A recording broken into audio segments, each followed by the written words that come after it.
Isang mainit at masayang pagbati po ng International Women's Day sa inyong lahat.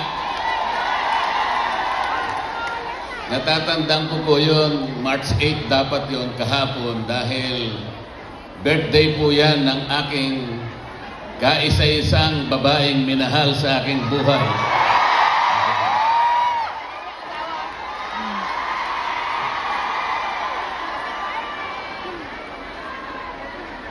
Sayang po, hindi ako pwedeng kumanta. Dalawang bagay po. Yung una, meron po kaming kaso ni Engelbert Humperdinck.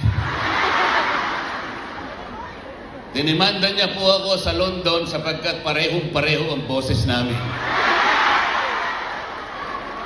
Nahirapan po yung judge sapagkat kahit papano niya pakinggan yung boses niya at saka yung boses ko, talagang walang pinag-iba. Sabi ng judge, mahihirapan talaga ako.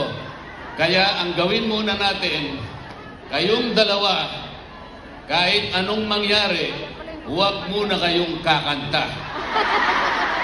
So meron pong temporary restraining order. Yung pangalawa po,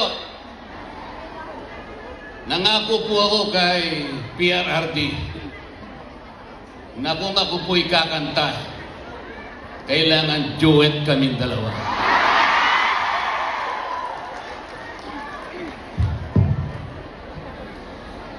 Gusto ko po sanang mag-celebrate tayo sapagkat kagaya ng sinabi ko, International Women's Day.